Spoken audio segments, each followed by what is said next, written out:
To motor racing now, and Formula One team bosses have met to discuss ways of protecting the sport from financial problems caused by the coronavirus outbreak, with a reduction of the budget cap under consideration. Williams became the third F1 team to put their staff on enforced leave until the end of May, while the team's drivers and executives have to take a 20% pay cut. The decision by Williams follows similar moves from McLaren and Racing Point. 8 races of the F1 season have already been cancelled due to the pandemic. Earlier, we spoke to Formula One world champion, former Formula One world champion Nico Rosberg. He says rescuing the season will require creativity without forgetting the needs of smaller teams on the circuit. This was Nico Rosberg back in 2016. The Mercedes driver had just won his first Formula One title. Shortly after, he announced his retirement from the sport. But he's kept busy since calling it quits. His love for innovation and sustainability has made him turn to new ventures. Rosberg is a big supporter of green technology and e-mobility, and he has invested heavily in Formula E. And he's the co-founder of the Green Tech Festival in Berlin, a platform for anyone to showcase their sustainable technology. But the coronavirus pandemic has forced Rosberg to put some of his business plans on hold. The innovator in him, however, sees an opportunity in self-isolation. Switch off your thoughts or anything like that. It's just about practicing awareness. So when negative thoughts come, you can learn to center your thoughts again, think about your breathing, things like that, and that just calms your mind. A higher form of awareness, maybe that's exactly the challenge the world needs right now. Nico Rosberg joins us now from his home in Spain, where he and his family are in lockdown due to the pandemic. Nico, good to have you on.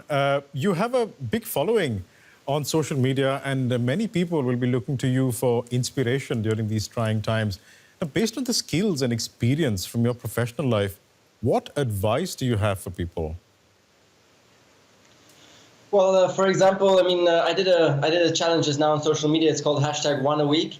And it's really to apply some discipline into your everyday. And my main message is that progress equals more happiness. So if we can take on challenges where we progress in a meaningful way, it really helps us to keep mental well-being. So my first challenge was meditation, and my second challenge I'm announcing today on my social media. It's going to be another very nice one. You speak about discipline. Discipline comes easily, I would imagine, to a person of your caliber with the focus that is required for Formula One, I'd assume. But how does one acquire discipline if you're a normal person? No, actually, discipline comes very difficult to me.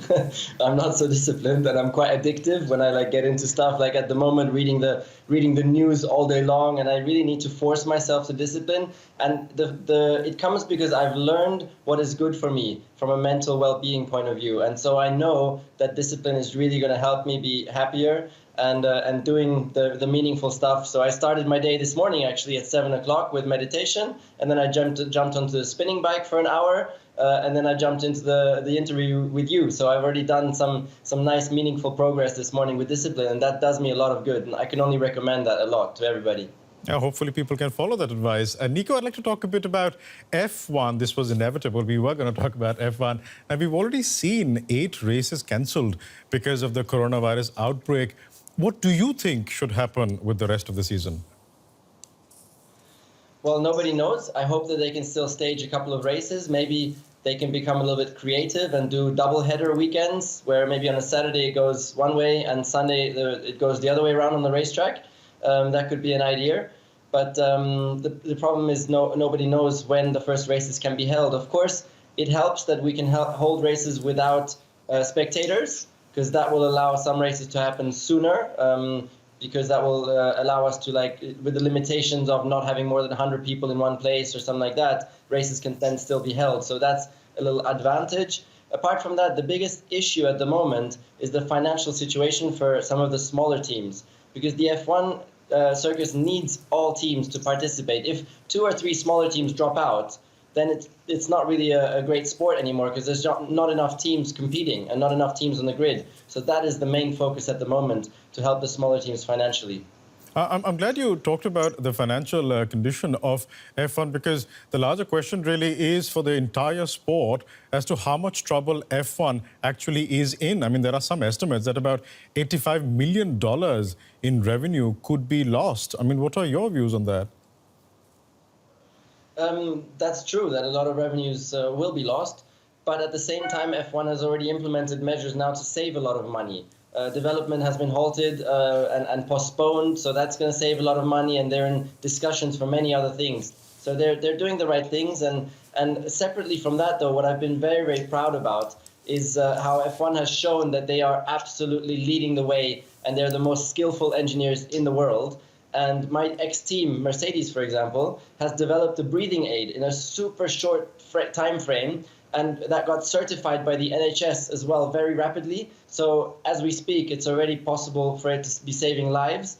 And then further to that, the top 7 teams in the UK together are doing something called Project Pit Lane, and together they're developing ventilator components.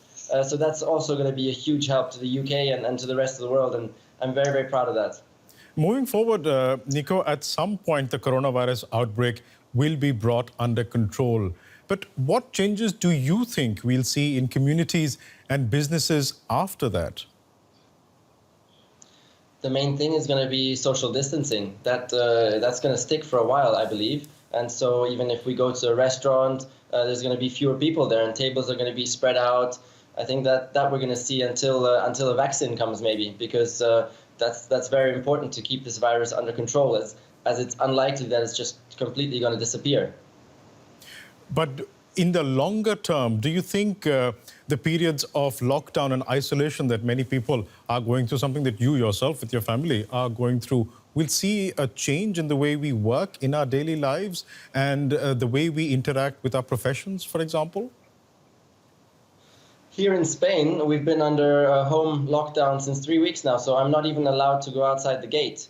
So here in Spain, they've taken the most extreme measures. I'm not complaining because I have a nice garden here, and so we're actually very, very lucky because we're able to have a nice family time, actually, but a lot of other people are certainly in a very, very tough situation. What was the question again? I forgot, sorry. Do you think that there's going to be moving forward a change in how we interact with our professions? Well, I have in my team, we're like 17, 18 people back in Monaco, working on all my affairs, and we've been doing a lot of video conferencing, everybody together, 17 people. Honestly, it works really well. And what I'm also seeing is that people really appreciate being able to work from home a little bit more. So I think that's going to be a trend which is going to be accelerated because of this corona pandemic. Nico Rosberg, thank you so much for speaking to us. Thanks a lot.